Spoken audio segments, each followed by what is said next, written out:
ladies and gentlemen. So, I have upgraded this. It was nice, but it tapered inward here like it does here. And I found my hand was sliding up. I want my hand to come to here and be perfect. And then I want to drop it to here for elevated shots where the red is showing I'm showing an elevation shot. If it's not, I'm at 0 altitude. It's a nice system. I did it when I was young. It works great. Now, the way I've set this up is there's a groove in the middle of these where my finger sits. And as long as my finger's in the groove, I know that my grip is correct. It comes to hand fast, smooth, and natural, whether I'm wearing a glove or not. And there's enough room that I feel it through the glove, even in a winter glove. And that is important. So after taking it and putting it on the heater, I fired a single shot, guys, before reaching for the camera. Show you why. Because it thumped noticeably harder, which meant that my experiment was a success. And it turns out I was right. It's probably the moisture content of that stuff. Now, it's not done, but the first shot I fired told me right away there was a night and day difference in arrow speed at the back end. And that was just shy of a full draw. That was 23 inch. And at this point, it also picked up very lightly in poundage toward the back end, which is something I said should happen as the limbs dry out. So that was clearly accurate. And it worked. So the other thing about that, just to make sure I didn't corrupt my data, I was going to treat the string and I didn't. Because I reasoned if I treated the string at the same time as I dried it out, how would I know which was doing which, right? Like it's better to do one experiment at a time and collect your data from the experiment and then move on. What I will say is my wrap turned out perfect. It feels a tiny bit big right now in the bare hand. But that'll come with time, partly because I'm used to it being the other way. And the other part of that is in gloves. I know from experience this is really perfect in gloves, guys. And I mean, you know, I'm really light shots. I'm still getting nice penetration. It's picking up arrow speeds. This is what I expected. So I think I'm going to be able to speed up my break-in time as far as drying the bow out a lot just by using my space heater. And it's one of those heaters where I can control the temperature and humidity. I mean, I grabbed it at the face of that target, guys. It is making a huge difference, and it's still breaking in. So this will get faster as we progress.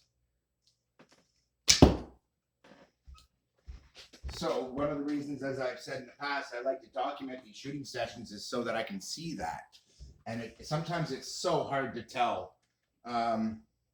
You might think there's been an increase and there isn't,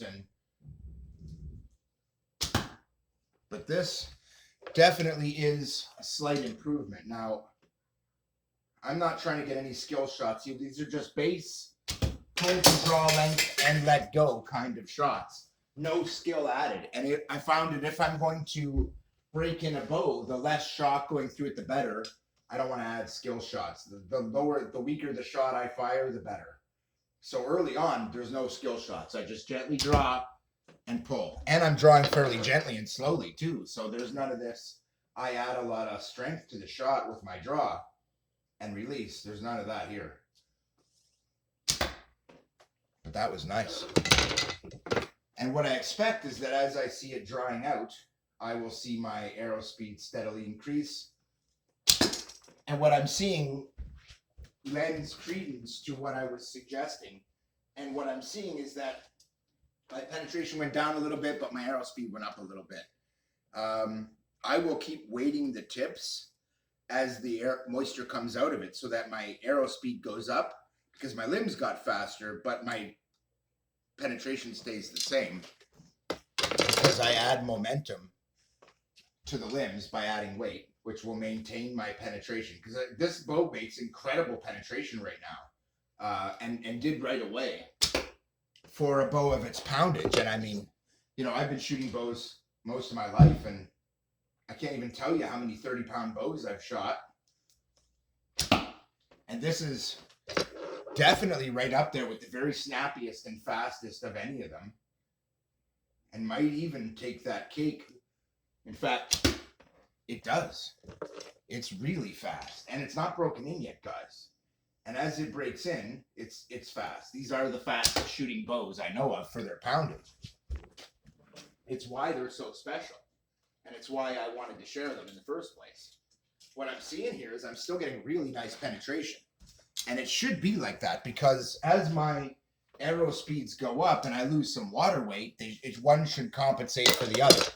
But if I find my arrow speeds are falling off fast and hard, that's a real problem for me. If I find my momentum is falling off fast and hard, that's a problem because if my arrow speed's increased, but my momentum and impact force drops, it's obviously not much of a hunt bow at that point. You're more likely to hit your target because it's less likely to be able to get out of your way, but at the same time, you got another problem.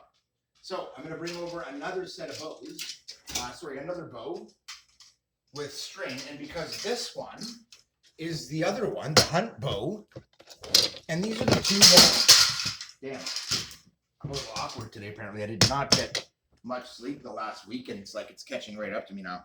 All I've done is work on bows. So this string is treated, you guys, and what I did was I actually dipped it right into the bucket, and then just took a sandwich baggie type of deal on my hand. It was actually a loaf of bread baggie, close enough. But old bread bag or something like that, you put your hand in it. Now, what I will say to you is that when you first set these up, when they're new, you really got to tighten these knots as hard as you can, especially when it's just been treated. But it's one of those things I really wanted to treat the other string at the same time because I knew it would make a big difference. So in this video, we're documenting two differences. One, in this bow, while I set it up,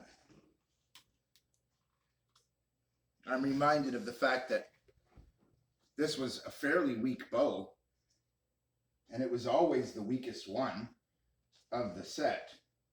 And it's actually starting now to feel like it might actually one day live up to its purpose. Now, it still feels incredibly weak, guys, incredibly light. 24-inch arrow, we'll see how that does. Then I'll pull a 26. Now, this has not had the other treatment. Yeah, that still feels really weak. Incredibly weak.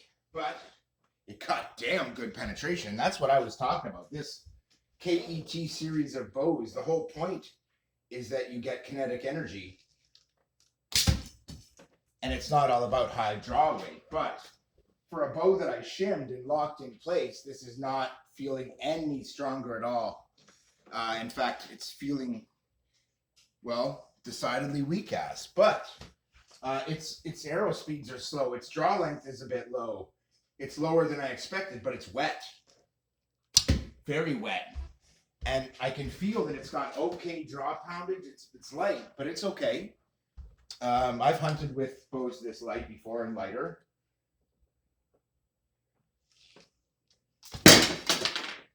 That, though, is why you do not draw an arrow too short for the bow. This one right now is bad for overdraw potential.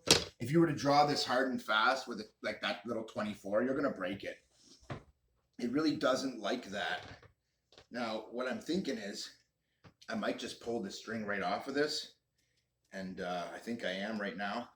And I'm going to run it upstairs because in the other bow, it's made such a nice difference. And this stuff has such a crazy long cure time.